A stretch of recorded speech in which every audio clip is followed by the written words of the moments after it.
राधा स्वामी दयाल की दया, राधा स्वामी सहाय, राधा स्वामी। प्यारी साध संगत जियो, टाइम मिलता है तो कोशिश तो ये रहती है कि हर सत्संग केंद्र पर जाके सत्संग किया जाए, ताकि सत्संगियों को जो दूर दराज के आश्रमों में नहीं पहुंच सकते, सत्संग का लाभ नहीं उठा सकते, उनको घर बैठे सत्संग मिल जाए। लेकिन जो आराम से दूसरी जगह पे जा सकते हैं, वो सत्संग का लाभ उठा सकते हैं।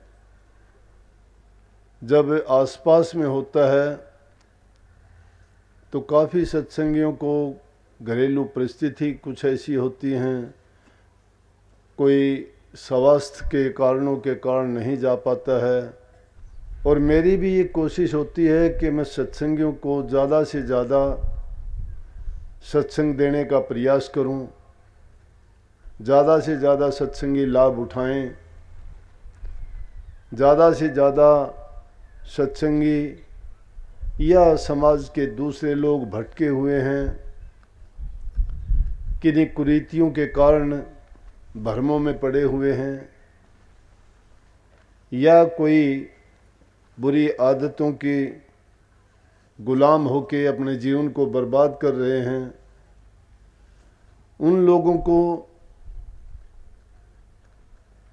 जीवन को सफल बनाने के लिए, जीवन में सुख और शांति लाने के लिए, घर परिवार में अमन और चैन से रहने के लिए उनको शिक्षा दी जाए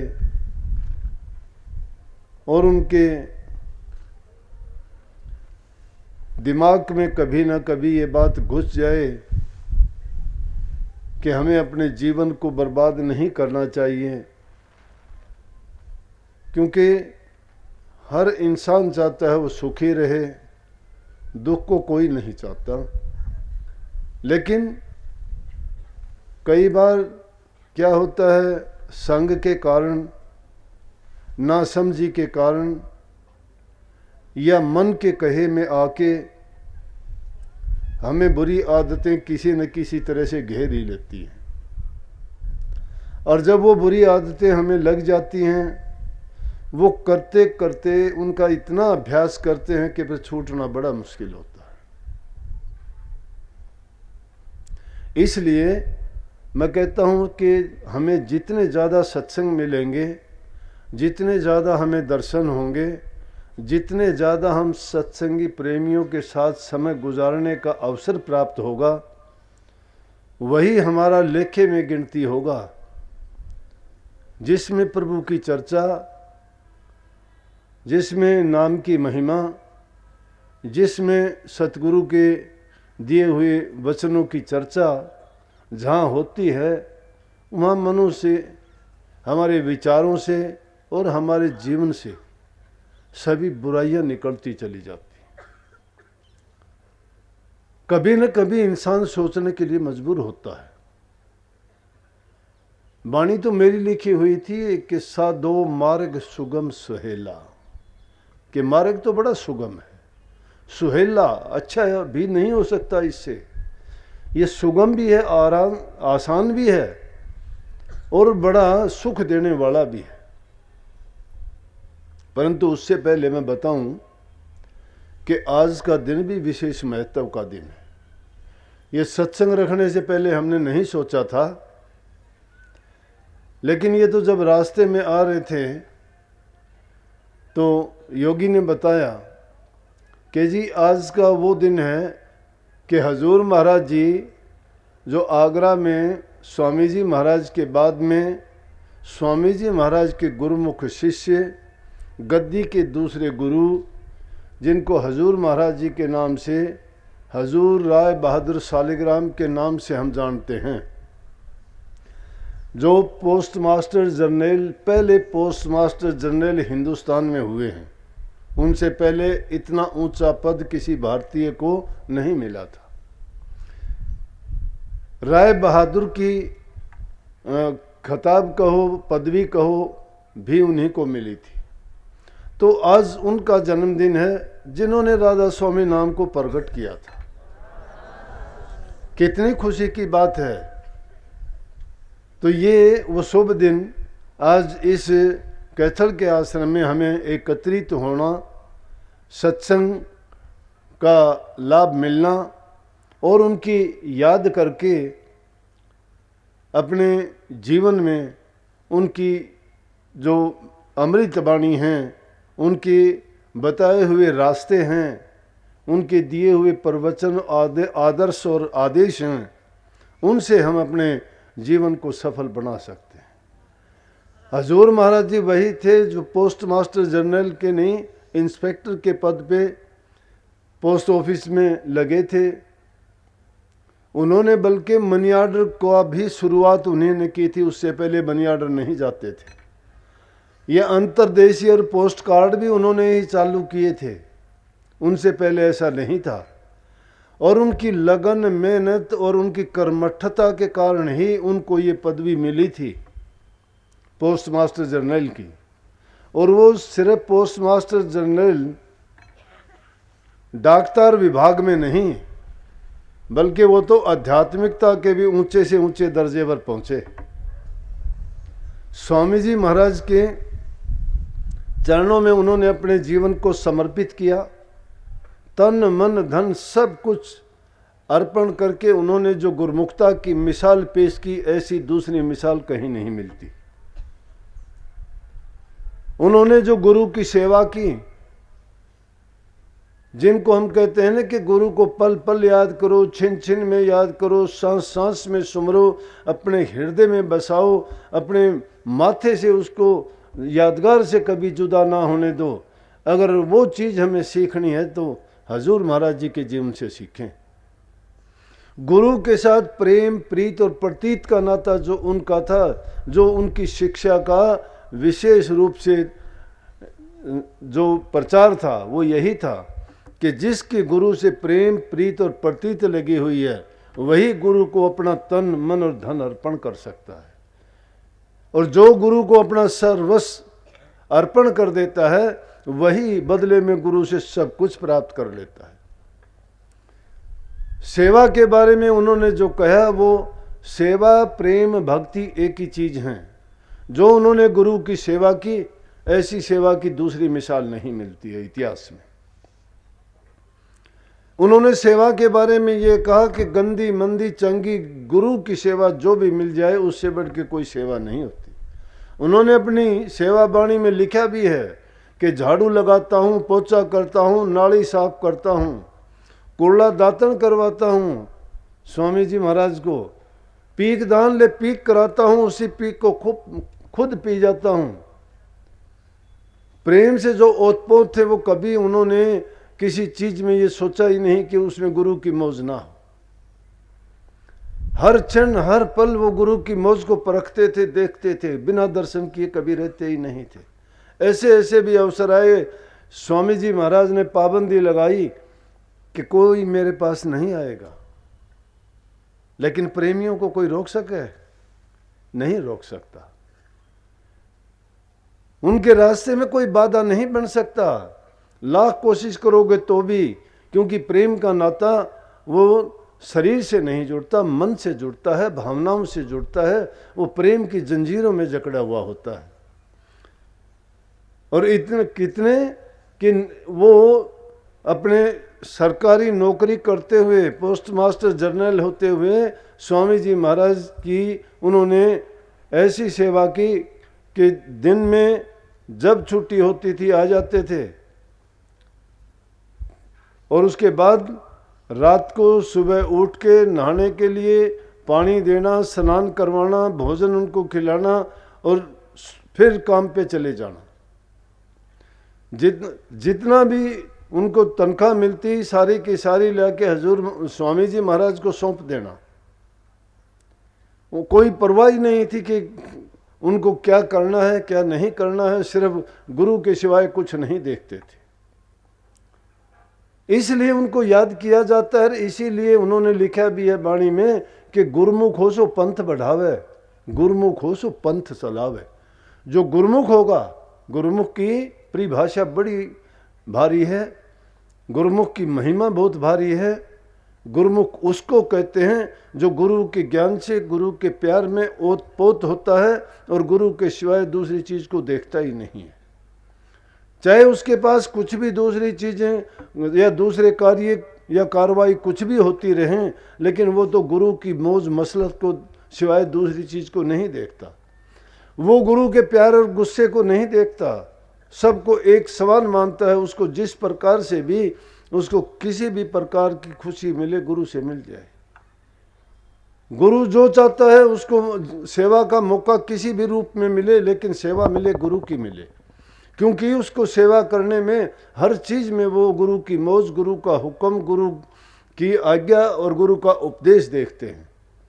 और एक सच्चे गुरुमुख की ये निशानी है कि वो गुरु की शरण में जाके गुरु की मौज को ही परखता है कि गुरु किस चीज में राजी है। और तभी उन्होंने कही कि गुरु राजी तो करता राजी, काल कर्म की चले न बाजी, कि गुरु को खुश कर लो।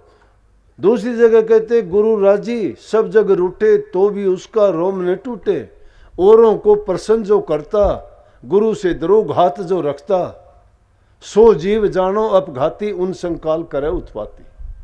कहते हैं गुरु की मौज को जो अगर परख लेगा, गुरु की जो सोच को समझ लेगा, जान लेगा, जो गुरु के विचार में अपने विचार जोड़ देगा, तो वो सच्चा गुरुमुख है। और यूं समझो कि गुरु में उसमें, शब्द में उसमें, प्रभु में उसमें, सुरत में शब्द में कोई भेद नहीं होता, वो एक होते हैं, किसी भी प्रकार का भेद नहीं रह जाता। इसीलिए तो उन्होंने नाम को प्रकट कर दिया। एक अवसर पे जब स्वामी जी महाराज ने ये कहा कि तुम जाओ अभ्यास में कोई भी नई चीज खोज के लेके आओ, तो उस टाइम में 3-4 गुरुमुख शिष्य थे, लेकिन उनमें से सब ने अपना अपना जो कहा। लेकिन जब हजूर महाराज जी जाके हाजिर हुए और जाके हाजिर होके कहने लगे, दर्शन करके हाथ जोड़ के कहने लगे, मालिक स्वामी जी महाराज, मेरे परम पिता परमेश्वर, मेरे सब कुछ करता धरता हरता, आप ही मेरे जीवन हो, आप ही मेरा जीवन दाता हो, आप मेरे जीवन के सहारे हो, और मैं आपकी ही ओट में, आपकी शरण में, आपकी कृपा से ही इस दुनिया में मेरा वजूद है। लेकिन आप जहाँ ये कहते हो कि सतनाम अनामी की धुन है, वहाँ पर तो राधा स्वामी नाम की धुन है। उन्होंने कहा वहाँ तो राधा स्वामी नाम की धुन है। इसीलिए स्वामी जी महाराज ने तो अपने आखिरी वचन में ये कहा कि मेरा नाम तो सतनाम अनामी का था, जिसको लोगों ने काफ़ी उन्हें आलोचनात्मक रूप से लिया और कहने लगे कि राधा स्वामी नाम तो हजूर महाराज जी का चलाया हुआ है। लेकिन आखिरी वचन में स्वामी जी महाराज ने बात फरमाई है। उन्होंने ये फरमाया है कि मेरा मत तो सतनाम अनामी का था, राधा स्वामी नाम हजूर महाराज जी ने प्रकट किया है, इसको भी चलने देना। तो राधा स्वामी नाम को प्रकट करने वाले हजूर महाराज जी थे। और उन्होंने ये नाम क्यों कहा? स्वामी जी महाराज तो स्वामी जी का नाम स्वामी शिवदयाल सिंह था, लेकिन स्वामी शिवदयाल सिंह जी को वो स्वामी कहते थे।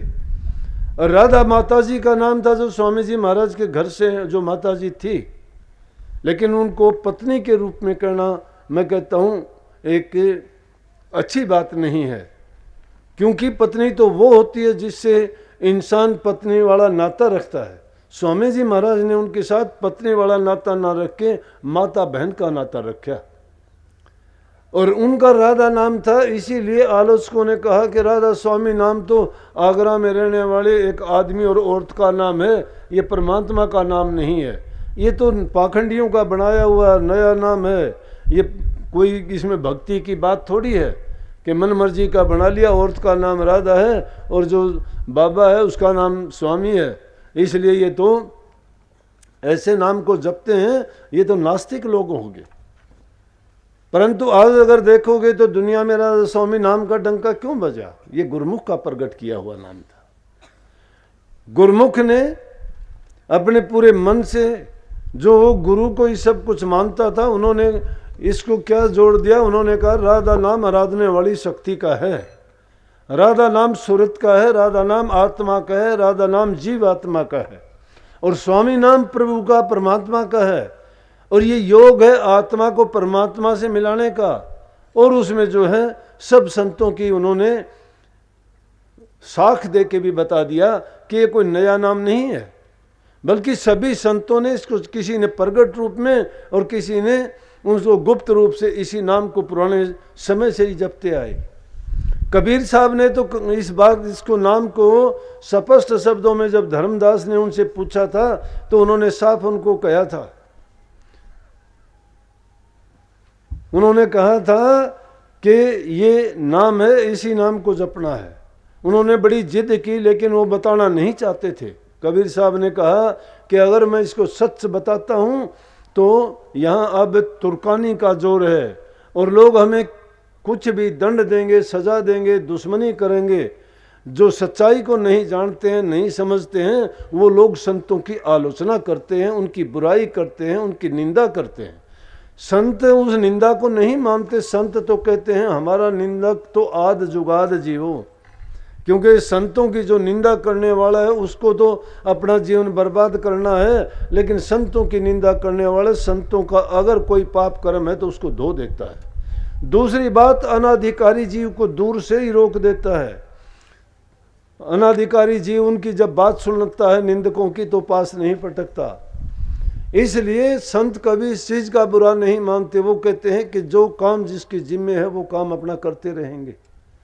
निंदक इस संसार में निंदा करने के लिए आते हैं, बुराई करने के लिए आते हैं। यमदूत भी तो इसीलिए बनाए हैं, जो पाप कर्म करने वाले उनको सजा देने के लिए हैं। तो वो भी तो अपना भोग भोगते हैं, उनकी भी जरूरत पड़ती है। इसीलिए संत कहते हैं ईर्ष्या करने वाले, निंदा करने वाले, संतों की निंदा करने वाले तो बहुत जरूरी चाहिए। वो तो इसी प्रकार हैं जिस प्रकार से कोई चौकीदार किसी की पहरेदारी करता है, उनकी रक्षा सुरक्षा करता है। तो निंदक लोग संतों के दरबार में पहरेदारी करते हैं, बुराइयों को नहीं पनपने देते, नहीं बढ़ने देते। वो खुद बुराई करके उस पाप को तो खुद उठ लेते हैं, लेकिन संतों का पाप का भार वो उतार देते हैं। तो धर्मदास जी ने जब कबीर साहब की पूरी दौलत लुटा दी, धर्मदास जी का नाम धनी धर्मदास था, बहुत पैसा था उनके पास, उस जमाने में बहुत अमीर थे, लेकिन उनको भक्ति की ललक थी तो सब कुछ अपना धन दौलत उन्होंने किसमें, परमार्थ और परोपकार में लगा दिया। गरीब लोगों के लिए भंडारे लगा दिए उन्होंने, उनमें बांट दिया सारा का सारा, क्योंकि उन्होंने इस राज को समझा कि ये धन दौलत दुनिया की चीज़ें ये हमारे किस काम की हैं। अगर इंसान का चोला मिला है और प्रभु की भक्ति हमारे पल्ले नहीं है तो हमारा जीवन बेकार है। इसलिए भक्ति सबसे उत्तम और इस जीव के कल्याण के लिए, नहीं तो इसे 84 के चक्कर में ये जीव बेचारा भटकता है, दुख भोगता है, कहीं कैसी योनि कहीं कैसी योनि। और उन दुख सुखों को जिस प्रकार से एक पानी में डूबने वाला जीव कभी ऊपर जाता है, कभी नीचे गिरता है, कभी डुबकी लगाता है, तो उसको हाँफते हुए देखो, जीव की यही हालत है इस 84 के खेल में। कभी किसी नीची योनि में कष्ट उठाता है, कभी ऊंची में चला जाता है, कभी इसको इधर थपेड़े लगते हैं, कभी उधर लगते हैं, लेकिन इस काल जाल से नहीं निकल पाता। संतों की जब मेहर होती है, कृपा होती है, तो वो इस भव सागर से, इस संसार रूपी कुंड से जो इन जीवों को तड़फाता है, दुख देता है, बाहर निकल सकता है। कहने का मतलब उसी राधा स्वामी नाम की कबीर साहब ने धर्मदास को शिक्षा दी। बातें तो और बहुत बताई, लेकिन आखिर में एक ही कही कि इस नाम को तू अगर जप लेगा तो कल्याण हो जाएगा। इसी प्रकार से दादू साहब ने कही कि राधा स्वामी नाम ही जीव का कल्याणकारी है, क्योंकि जब तक ये रूह स्वामी से नहीं मिलती है तब तक ये इस काल देश में भटकती रहती है। और उन्होंने कहा कि स्वामी तो सतलोक है, राधा त्रिलोक की माँ, दादू दोनों एक मिला ले, जन्म मरण मिट जा। दादू साहब कहते हैं स्वामी तो सतलोक है, सतलोक वो चौथा लोक है जो काल और माया के मंडलों से ऊपर है, जिसमें काल और माया की पेश नहीं चलती। वो संतों का देश जो 3 पदों से ऊपर उठ के, काया से उठ के, मन के से उठ के और सोच से ऊपर उठ के, तीनों इनसे ऊपर उठने के बाद तीनों पदों से जो तो चौथा पद आता है वहां पर वो विराजते हैं, वहां कहते हैं वहां स्वामी हैं। और राधा त्रिलोकी में है, वो तीन लोक में, तीन गुणों में, इस काल देश में, जन्म मरण में है। कहता है इन दोनों को अगर मिला ले तो इस जन्म मरण का किस्सा खत्म हो जाता है। और कबीर साहब ने उसको इस तरह से कह दी, कबीर धारा अगम की सतगुरु दी बता, ताहि उलट सोमण कर स्वामी संग मिला। कबीर साहब ने धर्मदास को कही, धारा को उल्टोगे, कबीर धारा अगम की, के अगम से जो धारा आई थी, जो सिंध से बिछड़ के बूंद आई थी, उस बूंद को उल्ट के वापस सिंध में मिला दो। और इसी को अपने महर्षि जी ने एक शब्द में लिखा है, वो कहते हैं कि बूंद में सिंध, सिंध में बूंदे, बूंद सिंध दो एक हुए, बूंद सिंध का झगड़ा मन में उनके लिए अनेक हुए। ये बूंद उसी सिंध की एक बिछड़ी हुई बूंद है, और ये बूंद और उस सिंध को अगर दोनों को मिला दोगे तो ये जो तेर मेर का, ये जीव और परमात्मा का सुरत और शब्द का जो हम अलग अलग से बखान करते हैं वो सारा दूर हो जाता है, वो एकम एक हो जाते हैं। तो कहते हैं जिनके मन में वो दो ही सोचते हैं उनके लिए दो होगा, लेकिन बूंद जब जाके सागर में मिल जाती है तो उसका वजूद नहीं रहता, वो शब्द से बिछड़ी हुई उसकी एक अंश थी, उसी में मिलके वो एक ही हो गई। तो उन्होंने कहा कि बूंद में सिंध, सिंध में बूंदे, बूंद सिंध दो एक हुए, बूंद सिंध का झगड़ा मन में उनके लिए अनेक हुए। और आगे कह दिया कि राधा स्वामी सतगुरु आए, भेद दिया पूरा पूरा, जो कोई भेदभाव को मेटता सतगुरु का सेवक पूरा। जो भेदभाव को मेट देता है, भेदभाव को कैसे मेटोगे? सूरत और शब्द नाम की कमाई करके, उनको मिलाने के लिए वो काम, भेद जब मेटना है, भेद बीच में है। स्वामी अलग है और राधा अलग है। राधा को स्वामी से मिलाने के लिए जो बीच में झमेले पड़े हुए, उन झमेलों को खत्म करने के लिए कहते हैं कि उनको जब बीच से निकाल दोगे, इस जीव को पाक पवित्र और साफ बना दोगे, इस संसार के विषय विकारों से दूर कर दोगे। हमें हर प्रकार से उनसे घिरे हुए हैं। तो कहने का मतलब ये था, उन्हीं हजूर महाराज जी ने ये नाम प्रकट किया था और स्वामी जी महाराज ने उस पर मोहर लगाई थी कि हाँ ये प्रकट इसने ज़रूर किया है, लेकिन मेरा आशीर्वाद है कि इसको चलने देना। और इसीलिए अब बल्कि जो उन्होंने कही थी उसको कोई याद नहीं करता, राधा स्वामी नाम के नाम से ही आज दुनिया में डंका बज रहा है, राधा स्वामी नाम का। इसलिए बज रहा है क्योंकि एक सच्चे गुरुमुख ने प्रकट किया था। और गुरुमुख जो होता है वो गुरु की आज्ञा लेके, गुरु के हुक्म और गुरु की मौज को परख के जो काम करता है वही। लेकिन कई बार प्यार में जब ओतपोत होता है तो गुरु की यूं नहीं कि वो अपने मान बढ़ाई के लिए, अपनी इज्जत के लिए, अपने सम्मान के लिए या अपनी बात को ऊंचा करने के लिए कभी भी गुरु की बात को, गुरु की मौज को उल्टता नहीं है। लेकिन हजूर महाराज जी से भी ऐसा हुआ। प्यार को इसीलिए कहते हैं कि प्यार अंधा होता है, लेकिन प्यार में कोई नेम टेम भी नहीं होता। प्यार का नेम नहीं कोई दुनिया में, प्यार का टेम नहीं, प्यार का जात नहीं। प्यार तो एक ऐसी चीज़ है जिसमें कोई चीज़, उसके कोई बाधा उसके रास्ते में नहीं है। नींद ने देखे टूटी खाट, भूख ने देखे बुरा बात, और प्रेम ने देखे जात को जात। ये तीन चीज़ें देखती नहीं है कुछ भी। हजूर महाराज जी का वो प्यार था स्वामी जी महाराज से। उन्होंने हुक्म दिया कि मेरे पास कोई नहीं आएगा इतने दिन तक। काफ़ी दिन तक स्वामी जी महाराज ध्यान में रहते थे, अपने कमरे में बंद रहते थे, दर्शन तक नहीं देते थे। लेकिन क्योंकि वो सच्चे गुरुमुख थे और उनका जीवन, उनकी सांसें अपने गुरु से उसी तरह जुड़ी हुई थी जिस प्रकार से हमारे दिल से सांस निकलती है, चलती है। सांस चलती है तो जीवन चलता है, सांस रुक जाए तो जीवन रुक जाए। वो सच्चे गुरुमुख थे, उनको दर्शन नहीं होते थे तो वो कहते थे तो मेरा तो जीवन ही रुक जाता है, मैं जिंदा नहीं रहता उस टाइम पे जब आपके दर्शन नहीं होते। लेकिन उन्होंने एक बार पाबंदी लगाई और उन्होंने कह दिया कि कोई इतने दिन तक मेरे दर्शन भी नहीं करेगा। लेकिन जो सच्चे गुरुमुख थे, जिनको लगन सच्ची होती है, वो दर्शन करने के बिना कैसे रह सकते? हम भूख के बिना नहीं रह सकते, हम प्यासे नहीं रह सकते, हमें कोई भी ज़रूरत की चीज़ हम छोड़ना नहीं चाहते। उसी प्रकार से जो सच्चा प्यार करने वाला है उसको भी दर्शन की अभिलाषा इसी प्रकार से निर्बाध्य होती है कि वो उसके बिना नहीं रह सकता। उन्होंने क्या किया कि एक दिन दर्शन नहीं हुए तो उन्होंने आहिस्ता सी उनकी खिड़की का पर्दा हटाया और उसमें से जब दर्शन करने लगे और स्वामी जी महाराज ने जब उनको देखा खिड़की में से कि इसने तो हुक्म को तोड़ा है, और उन्होंने अपनी खड़ाऊँ उठाई और खड़ाऊँ दे के मारी, उस खिड़की में से हजूर महाराज जी के सिर में लगी। सिर में लगने के बाद अगर और कोई आज का ज़माना हो तो कौन कहता है, कहेंगे ये कोई गुरु थोड़ा है, जाओ हमें ऐसे गुरु बहुत हैं। क्योंकि गुरुओं की तो कभी नहीं आज के ज़माने में।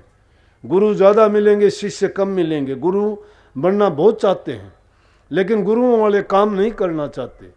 गुरु जो काम करता है वो नहीं देखते वो, बल्कि उनको तो अवसर मिल जाए तो गुरु की कमी तो निकालना बहुत चाहते हैं। खुद को चाहे उनको कुछ भी ना आता जाता हो, कुछ भी पता नहीं हो, लेकिन गुरु के बारे में तो काफ़ी तहरीर लिख देंगे, बहुत पन्ने भर देंगे। उनके पास वो करने के लिए बहुत होगा लेकिन करने के लिए कुछ नहीं होगा। गुरमुखता की मिसाल इसीलिए मैं कहता हूँ दूसरी नहीं मिलती। खड़ाऊँ सिर में लगता है तो हंसते हैं और हंस के कहने लगे कि एक खड़ाऊँ रोजाना मार लिया करो, एक बार दर्शन दिया करो। ये भक्ति है, ये भक्ति है। भक्ति कभी सोचते हो कि तुम 2 नाम 5 नाम 7 नाम या कोई मंत्र लेके एकांत में बैठ के किसी कमरे में और थोड़े बहुत समय के लिए किसी नाम का उच्चारण करके पार हो जाओगे? नहीं। दिल में जब तक मलिनता है, दिल में जब तक विषय भरे पड़े हैं, विकार भरे पड़े हैं, दिल में जब तक निंदा है, भ्रांतियां हैं, दिल में भरम भरे पड़े हैं, तब तक ना नाम है, ना गुरु है, ना मुक्ति है, ना जुक्ति है, ना युक्ति है। अगर सच्चे मन से तुम प्यार करते हो, किसी से भी करो, अरे कोई भी काम बिना प्यार के, बिना तवज्जो के, बिना उसमें मन के लगाए किसी काम में तुम सफलता प्राप्त नहीं कर सकते। तो भक्ति तो वो वस्तु है जिसमें हमें अपना सर्वस्व लगाना पड़ता है। उसके लिए क्यों कही कि तन मन धन लगा दो? तन मन धन को हम तो बहुत बड़ा मानते हैं, लेकिन ये चीजें जो तुच्छ हैं क्या काम आएंगी? तन है ये खाक मिलेगा, मिट्टी हो जाएगा। इसको विषय विकारों में बर्बाद करते हो, जीवन बर्बाद गया, जवानी बर्बाद गई, जो समय करने का था वो खो दिया हमने। धन दौलत था, विषय विकार, संसार के आनंद उठाने में, खाने पीने में, ओढ़ने पहनने में, बेकार की चीजों में जो था वो लगा दिया। ना उनसे पुण्य किया, ना दान किया, ना कोई धर्म किया, ना कोई नेक कर्म किया। और जो समय था वो कुसंग में बैठ के हमने बर्बाद कर दिया।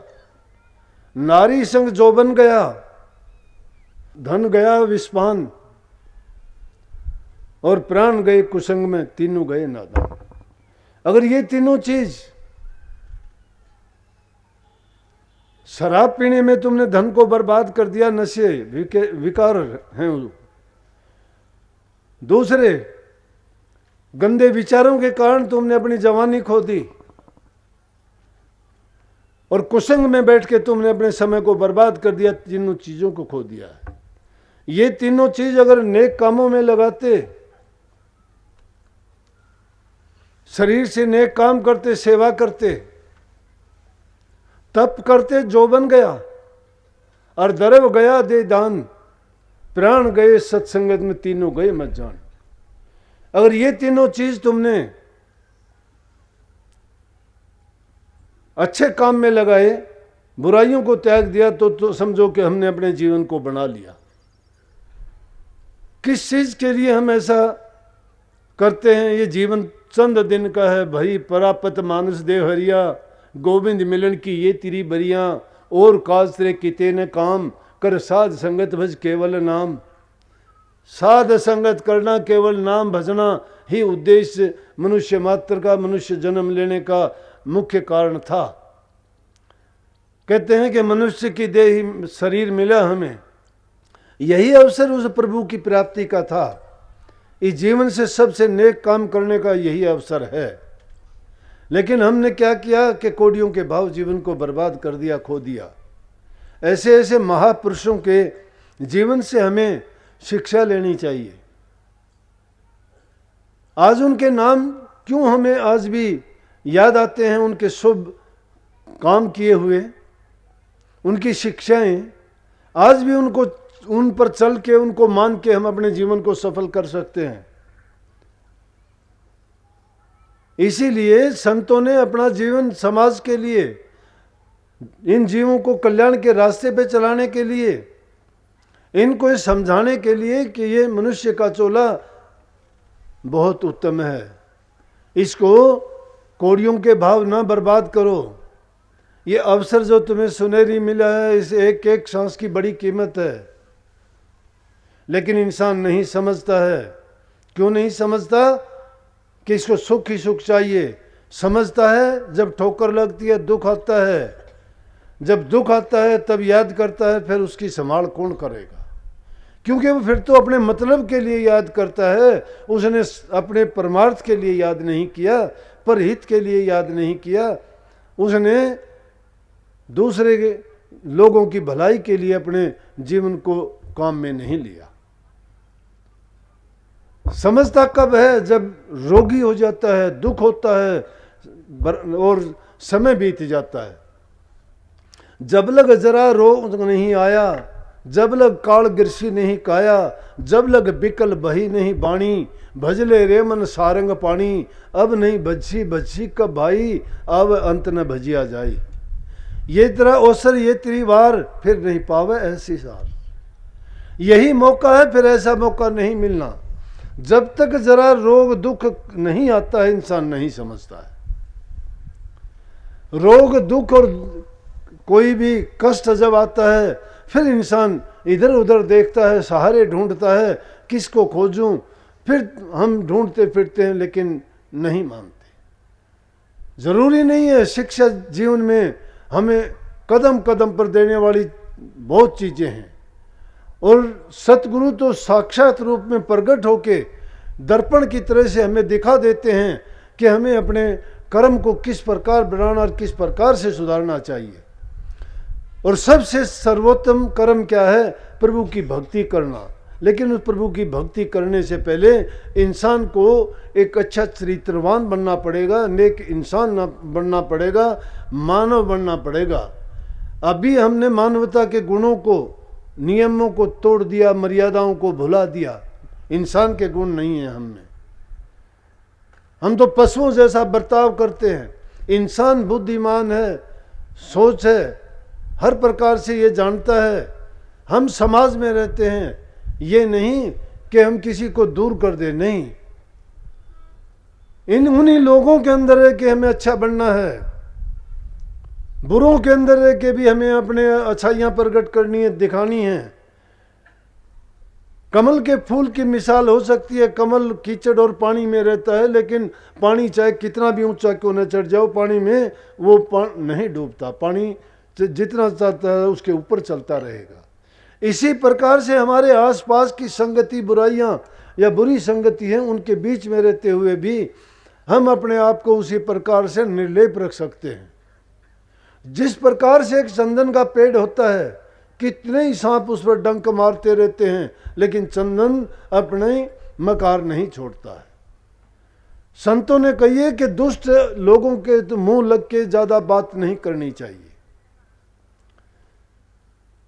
आदमी अगर बड़े आदमियों के साथ बैठता है, धनवानों के पास बैठता है, राजनीतिज्ञों के पास बैठता है, भगत लोगों की बात है ये, तो उसकी भी लालसाएं बढ़ती चली जाती है। क्योंकि जैसे लोगों के बीच बैठता है, उसको भी वैसी लालसा और उसकी तमन्नाएं, उसकी इच्छाएं, उसकी तृष्णा उतनी बढ़ती चली जाएगी।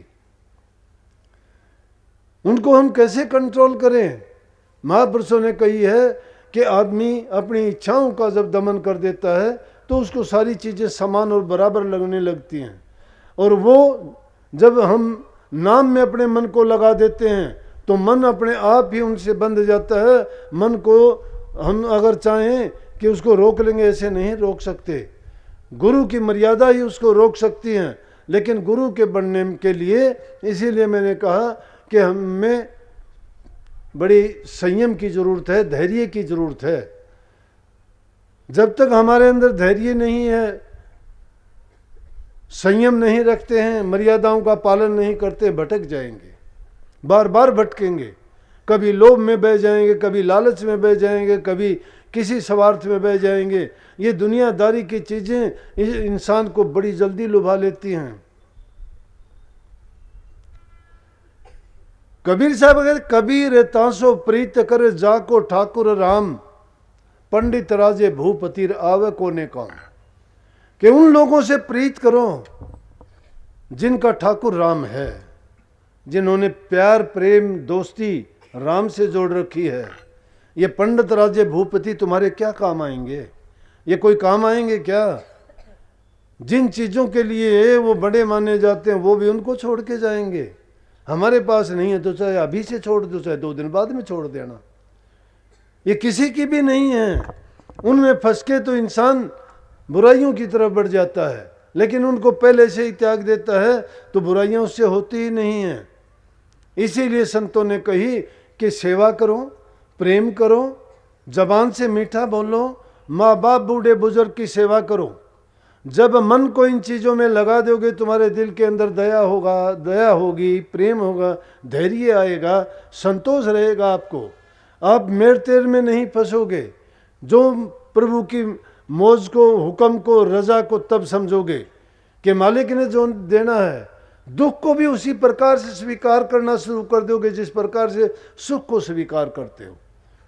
जैसे एक राजा था, उसको मूर्तियां लाने का बड़ा शौक था। जहां से भी उसको अच्छी मूर्तियां मिलती उनको ले आता। एक बार उसको बहुत सुंदर सुंदर मूर्तियां मिली, 3 मूर्तियां लाके उसने रख ली। 3 मूर्तियां लाके रख ली उसने। तो एक दिन वहां जो सफाई करने वाला था, सफाई करने लगा सुबह सुबह, एक मूर्ति गिरी, टूट गई। मिट्टी की थी, टूटनी थी वो तो 2 दिन बाद, 10 दिन बाद, 5, 10, 20 साल के बाद कभी भी टूटती, मिट्टी की थी। ऐसी तो कोई चीज है नहीं दुनिया में जो बनी है वो बिगड़ेगी नहीं। राजा ने जब देखा सुबह सुबह नुकसान कर दिया, उसको बुला के कहने लगा कि तूने क्या किया है? कहने लगा जी हो गया। राजा ने कहा मृत्यु दंड दिया जाए इसको। मृत्यु दंड दे दिया। राजा के देखते देखते उसने दोनों मूर्तियां और तोड़ दी जो 2 बच गई थी। राजा हैरान, कहने लगे ये क्या किया? बोला मैंने ये वो काम किया जो 2 आदमियों के जीवन बचा देगा। बोला क्या मतलब? कि मेरे से एक मूर्ति टूटी है, आपने मुझे मौत की सजा दे दी। ये मूर्तियां भी टूटने वाली थी, कभी टूटेंगी। अगर वो एक एक करके टूटती, 2 आदमियों को और मृत्यु की सजा मिलती। इसलिए मैंने उनकी सजा को बचाने के लिए 3 महीने कर दी। मुझे तो पहले ही मृत्यु दंड है, मुझे तो पहले ही मृत्यु दंड है। 2-3 दंड मृत्यु के मुझे मिल नहीं सकते। राजा के दिमाग में बात गई कि बात तो सत्य है।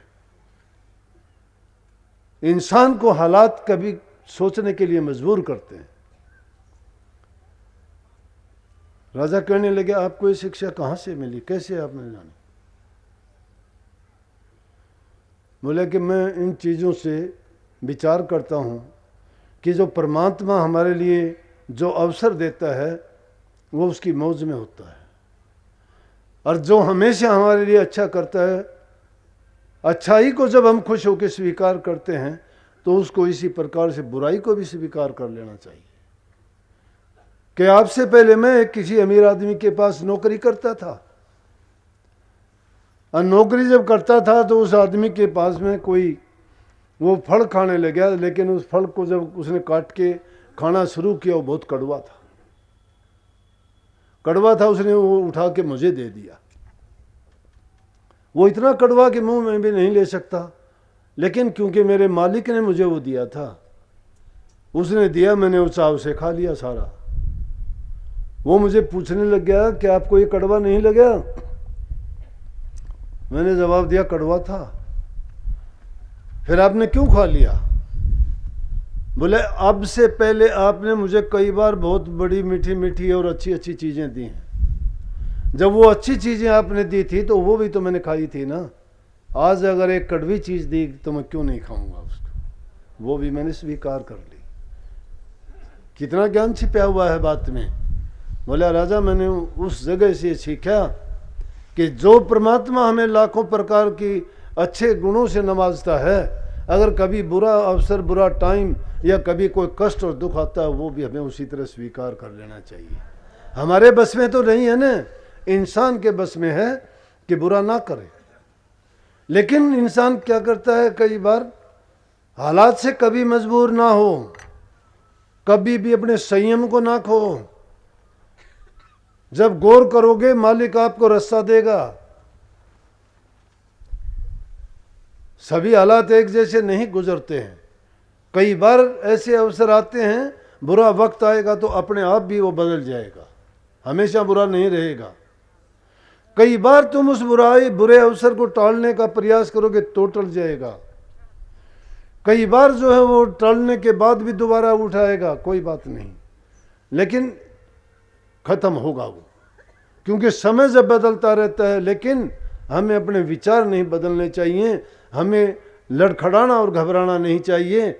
संतों की लाइन ये है कि प्रभु को अपना सब कुछ अर्पण करो, अपने ख्यालात, अपने विचार, और हर चीज़ में सतगुरु के मालिक की उस कृपा और मौज को निरखते रहो। और जब जैसा अवसर हमारे साथ बीतता है उसको हमेशा उनकी मौज समझ के मानते रहो। लेकिन जानबूझ के ऐसे कर्म ना कमाओ कि जिसके कारण हमें उन कर्मों को ढोना पड़े, हमें उनके कारण नीचा देखना पड़े, हमें उनके कारण तिरस्कार लोगों से मिले, या लोगों की लिए किसी प्रकार की हम ऐसे बाधा पैदा ना करें कि जिससे लोग हमारे से नफरत करें। ऐसे काम करके जाओ, ऐसे नेक काम करो जिसको सुन के भी दूसरे लोग ये कहें कि हाँ इसने किया, चाहे हमें अपने प्राणों की आहुति क्यों ना देनी पड़े। जिन लोगों ने अपने प्राण दान दिए, चाहे वो किसी भी चीज़ में थे, नेक कर्मों में, चाहे वो किसी भी क्षेत्र में थे, अगर युद्ध के मैदान में किसी ने दुश्मन से लड़ते हुए प्राण दिए तो आप उसको शहीद कहते हो। किसी ने समाज कल्याण के लिए अपना जीवन दिया तो आप उसको महान कहते हो।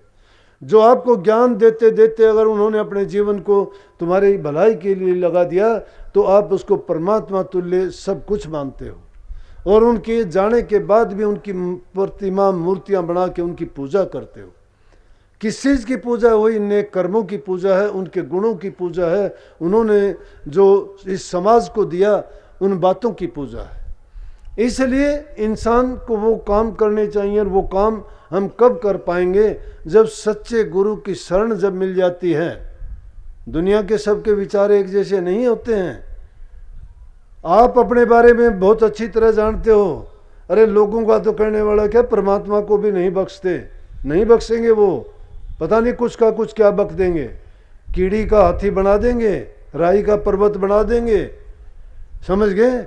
लेकिन तुम अपने बारे में अच्छा जानते हो, इसलिए जो हम जानते हैं हमारे बारे में, अपनी तरफ से जानबूझ के कोई ऐसा निंदनीय काम ना करें कि जिसके कारण हमारी निंदा हो।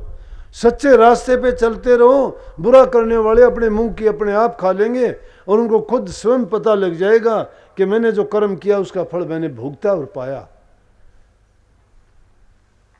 लेकिन गुरु ने जो तुम्हें नाम बख्शा है, जो तुम्हें करने के लिए हुक्म दिया है, और जिसके कारण ही हमें सब कुछ प्राप्त हुआ, दुनिया के ग्रंथ, पंथ, इतिहास और सब महापुरुषों की वाणी ये फरमाती है कि जो प्रभु के नाम का सुमरण करता है वो सब अलामतों से, सब बीमारियों से बरी हो जाता है, बल्कि अपने जन्म मरण के जंजाल से भी छूट के वो सदा के लिए अमरत्व को प्राप्त हो जाता है। इसलिए जीवन रहते हुए अपने नेक ईमानदारी से सारे काम करें, लेकिन गुरु ने जो हमारी ड्यूटी लगाई है उसे नाम को कभी ना भूलें, नाम को ना भूलें। नाम में अपने मन को तभी लगा पाओगे जब आप इन बुराइयों से अपने हृदय को साफ कर लोगे। ये कोई पाखंड पूजा नहीं है, अपने आप को अच्छा बनाने के लिए अपने मन को पवित्र बनाओगे। इसके अंदर जो बुरी भावनाएं भरी पड़ी हैं उनको निकाल दोगे, बुरे ख्यालात से बरी हो जाओगे, तो हृदय के अंदर जब प्रेम अपने आप हिलोरे मारेगा, विरह अपने आप इसमें पैदा होगी, भक्ति रूपी पेड़ तभी इसमें ऊंचा बढ़ सकेगा। उस नाम की दौलत को हासिल करने के लिए नित्य प्रति उसकी कमाई करने पड़ेगी। और जब भी मन भटकता है, जब भी कुछ विरोधी विचार, ख्यालात और बुराइयां मन में आने लगती हैं, उस वक्त में गुरु को याद करो, गुरु के दिए हुए नियम, कायदे और जो मर्यादाएं बांधी हैं उनको याद करो, और फिर अपने जीवन की तुलना करके देखो कि मैंने ये जीवन किस प्रकार से यहाँ तक लेके आया हूँ। लोक लाज की तरफ ध्यान देखो कि लोग क्या कहेंगे। जब ये चीज़ें ये तुम्हारी रखवाली करेंगे, तुम्हें बुराई करने से बचा देंगे, तुम्हें रास्ते से भटकने नहीं देंगे। जो इस भटकाव से बच जाता है वह निडर बन जाता है। डर इंसान को मौत से लगता है। और यहाँ संत मत में आदमी को जीते जी मरना सिखाते हैं। और जीते जी मरने वाला अपने सिर धड़ की बाजी लगाता है। वो ये परवाह नहीं करता कि मुझे मेहनत करनी पड़ती है, मुझे कष्ट उठाने पड़ते हैं, मेरे लिए ये काम है वो काम है। नहीं, किसी भी काम को वजन मत मानो। जब वजन नहीं मानोगे, बेपरवाह होकर काम करोगे, आपका काम आप नहीं सतगुरु करेगा, मालिक करेगा। सोच लेना, जब भी तुम कहोगे, जब वो मस्ती आ जाएगी, कभी आपको थकान नहीं होगी। क्यों होगी थकान? कब होती है? जब हमारा किसी चीज में मन नहीं होता, जब हम दिल से उसको करना नहीं चाहते, जब हमारे ख्यालात उसमें नहीं जुड़ते हैं। जब ख्यालात हमने दुनिया की तरफ से हटा के प्रभु की ओर जोड़ दिए हैं, तो उसमें उसका ये गुण है, उसमें आनंद ही आनंद है, उसमें निडरता है, उसमें निर्भयता है, उसमें अडोलता है, और उसमें हर प्रकार से शांति है। तो उसको प्राप्त करने के लिए जरूरी है कि उस नाम का सुमरण करना, एकांतवास करना। एकांत में जाके कुछ भी ना करो। कही है ना, बुरी संगति से अकेला भला। एकांत में जाके कुछ भी ना करो, आराम करो, एकांत रहो। नहीं कर सकते। नाम जिसने लिया है, गुरु से जो जुड़ा है, उसको ख्यालात दूसरे नहीं आ सकते। जहां कहीं भी रहोगे, आपको गुरु की याद, नाम की याद, सुमरण के बारे में, ध्यान के बारे में तुम्हारा सोया हुआ मन कभी तो जागेगा। इसलिए गुरु के साथ नाता जब जोड़ा है तो गुरु की बात को मानो, उनकी मौज को परखो और उनके कहे हुए वचन की पालना करो। काल दूर से देखता रह जाएगा, पास नहीं पटक सकता। तो सबको बहुत बहुत आशीर्वाद भाई। ये इसीलिए मैंने कहा कि आज का दिन बड़ा नेक दिन है। हजूर महाराज जी ने जो जो कार्य किए वो आज प्रगट रूप में है। प्रेम की सच्ची मूर्त थे। किताबें लिखी तो सारी प्रेम पे लिखी। भक्ति करने का नुक्ता बताया तो प्रेम, प्रीत और प्रतीत का बताया। भजन लिखे तो प्रेम रागनी लिखी। घर मकान बनाए तो प्रेम भवन नाम रखा। बच्चों के नाम भी ऐसे ही रखे। क्यों कहा कि प्रेम भक्ति है। ये भक्ति का दूसरा रूप प्रेम है। प्रेम और भक्ति एक ही चीज है। प्रेम तो नहीं है तो भक्ति नहीं है वो। इसलिए प्रेम एक से ही होता है। और दुनिया में एक तो परमात्मा ही है, उसका लखा एक सतगुरु है, वो भी एक ही है। वो बीच की कड़ी है। बीच की कड़ी को ही निकाल दोगे तो वहाँ किसके साथ जुड़ोगे? इसलिए गुरु के साथ जुड़ जाओ, गुरु उससे जोड़ देगा। गुरु बीच का काम जो करता है, उस कड़ी को मजबूती से पकड़ लो, उसी से जुड़ गए। शब्द से जुड़ जाओगे। गुरु को पकड़ लो, जहाँ गुरु जाएगा वहाँ तुम भी चले जाओगे। ये उस इंजन की भांति है जो रेल के डब्बों को खींच के मंजिल तक पहुंचा देता है। गुरु भी वो इंजन है जो शिष्यों को लेके और उनको उनकी मंजिल पे लेके जाएगा। चाहे वो डब्बों में इंजन थोड़ा होता है, डब्बों में ताकत थोड़ी होती है। ताकत तो इंजन में है, लेकिन उनमें ताकत है जो जोड़ वाली ताकत है। वो जोड़ अगर खोल देंगे तो डब्बे गुड़ते फिरेंगे, नहीं जाएंगे। जोड़ ऐसा दृढ़ लगा लो, जहां इंजन जाएगा वहां जाओगे। इसलिए गुरु से प्रेम प्रीत का नाता जोड़ो। उन पर दृढ़ विश्वास, श्रद्धा मन में लेके आओ। कभी भी किसी प्रकार का भ्रम पैदा ना करो, तुम्हारा नुकसान होगा। इसीलिए कहिए, कभी भी गुरु द्रोहियों के पास मत बैठो, तुम्हारे विश्वास को तोड़ेंगे। वो निंदा की बात करेंगे और वो अपना पाप भी तुम्हारे सिर छोड़ देंगे। और देख लेना प्रत्यक्ष रूप में, जो गुरु निंदकों का साथ करता है उसको भोगना पड़ता है पाप। वो चाहे कितना भी साफ हो, कितना भी अच्छा हो, कितना भजन करता हो, अगर निंदक का साथ कर लिया उसको भोगना पड़ेगा, उस पर वो पाप आके जरूर गिरेगा, क्योंकि उसने बांट दिया वो। इसलिए गुरु निंदकों का साथ नहीं, गुरु द्रोहियों का साथ नहीं, नास्तिकों का साथ नहीं, वो कुसंग है। उनका संग करने से ही जीव का बहुत नुकसान हो जाता है। इसलिए कही है कि तुम गुरुमुखों का संग करो। गुरुमुख वो हैं जो गुरु की महत्ता जानते हैं, गुरु का गुणगान करते हैं, नाम की चर्चा करते हैं। वो सिर्फ शब्द और अभ्यास की बात करते हैं या सत्संग की बात और जीवन कल्याण भलाई की बात करते हैं, जो सबके हित की सोचते हैं। उनका साथ करो, उनका संग करोगे तो तुम्हारे विचार उनके साथ दृढ़ होंगे। तो शब्द तो इसने गाया था कि साधो मार्ग सुगम सहेला। सुगम सुहेला तो है, लेकिन दूध छठी का निकलता है। जिस दुनिया में हम रहते हैं उस दुनिया में ये लोग टिकने नहीं देते। भले इंसान को तो बिल्कुल नहीं टिकने देंगे, क्या क्या उपाधियां उठाएंगे, ऐसी ऐसी उपाधियां। मीराबाई ने बेचारी ने क्या लिया? मीराबाई भी परेशान होकर कहने लगी कि घर वाले परिवार वाले बड़ी उपाधि उठाते हैं, मैं क्या करूं। उनके गुरु थे रविदास जी, वो चोला छोड़ चुके थे। किसको लिखे, किसको कहे, कुछ समझ नहीं आई। तुलसीदास जी थे, तुलसीदास जी को एक पत्र लिख के भेज दिया,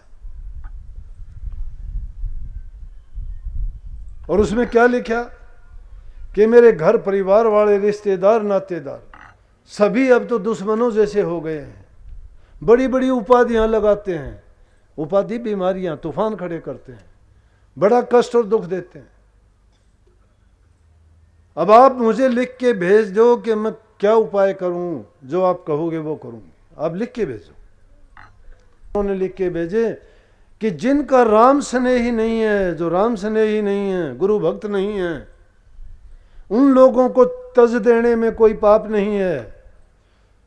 और उन्होंने तहरीर लिखी कि ध्रुव ने अपने बाप को छोड़ दिया, विभीषण ने अपने भाई को छोड़ दिया, भरत ने अपनी माँ को छोड़ दिया, राजा गु को उसने बल्कि प्यार जोड़ लिया, अपनी माता को छोड़ दिया। यह चाहे वो हमारे कितने ही प्यारे क्यों ना हो, लेकिन जो राम के स्नेही नहीं हैं उनका संग करने में तुम्हें नुकसान है। कोई दोष नहीं उनको तजने में, आपका पाप नहीं, आप छोड़ दो। ऐसे लोगों को छोड़ देने में ही भलाई है। तो ये उन्होंने लिख के भेजा। मैं मेरी बात नहीं कहता, मैं तो महापुरुषों की जो बात होती है वो आप तक पहुंचाने का प्रयास करता हूँ। गुरु महाराज की कृपा है, जो उनकी प्रेरणा होती है वो बात कही जाती है। और इसलिए भी कहता हूँ ताकि आप में कोई इस तरह की बुराई ना आ पाए, ऐसे कोई खरपतवार आपकी खेती में ना पैदा हो कि आपकी भक्ति को बर्बाद कर दे। इसलिए सच्चे भक्त बन के जियो, गुरुमुख बन के रहो, गुरु भक्ति को दृढ़ करके करो, उसी पर जोर दिया है। तो अर्जुन महाराज जी ने जो प्रेम का पाठ पढ़ाया, उस प्रेम को, प्रेम फैलाओ, प्रेम बढ़ाओ। घरों में प्यार नहीं है, घर नरक हो जाएगा। संगति में प्यार नहीं है, दुर्गति में बदल जाओगे। अगर तुम्हारे मन में प्यार नहीं है, सबके दुश्मन बन जाओगे। प्रेम का खेल है। इसीलिए तो कही थी, मैं बताई थी कि प्रेम जात को जात नहीं देखता, प्रेम तो प्रेम देखता है। प्रेम था, इसीलिए तो मेरा भाई राजपूत घर में होके और छोटी जाति का रविदास को गुरु बनाया। इस बात की उसने चिंता नहीं की। परिवार वालों ने कहा हम राजपूत और तू किसको गुरु बनाती है? बोले कि भक्ति में जाति नहीं होती, ज्ञान की जाति नहीं होती, वो प्रभु भगत है। और जो प्रभु भगत है वो सबसे ऊंची जाति है। वो चाहे चंडाल भी क्यों ना हो, लेकिन वो गुणों से लबरेज है, गुणों से भरा हुआ है। जो गुणहीन है वो चाहे ब्राह्मण भी क्यों ना हो, उसकी शक्ल देखने में भी पाप चढ़ता है। और जो गुणों से भरपूर है वो चंडाल क्यों ना हो, तो भी वो हमें हर प्रकार से अच्छा लगता है और हमारे हित के लिए काम करता है। इसलिए सच्चे प्रेम की पूजा करो, प्रेमी बनो, नाम के प्रेमी बनो, गुरु के प्रेमी, संगत के प्रेमी, परिवार के प्रेमी, पत्नी के प्रेमी, बच्चों के प्रेमी। प्रेम करो, और प्रेम जब करोगे तो देखोगे क्या आलम होगा, घर स्वर्ग के समान बन जाएगा आपका। ये जीवन, ये संसार भी तुम्हारा स्वर्ग के समान बन जाएगा। इस जीवन की यात्रा में अनेक प्रकार के लोग मिलेंगे, लेकिन तुम प्यार बखेरते चलोगे, तुम्हें प्रेमी ही मिलेंगे। सबको बहुत बहुत आशीर्वाद। सद पर मालिक कृपा करें, आपके जीवन में भक्ति, प्रेम, श्रद्धा, दया, परोपकार, परहित और भलाइयों को भर दे, जिससे आपका जीवन सुखी हो और आपसे मिलने वाले भी सभी सुखी हों। राधा स्वयं।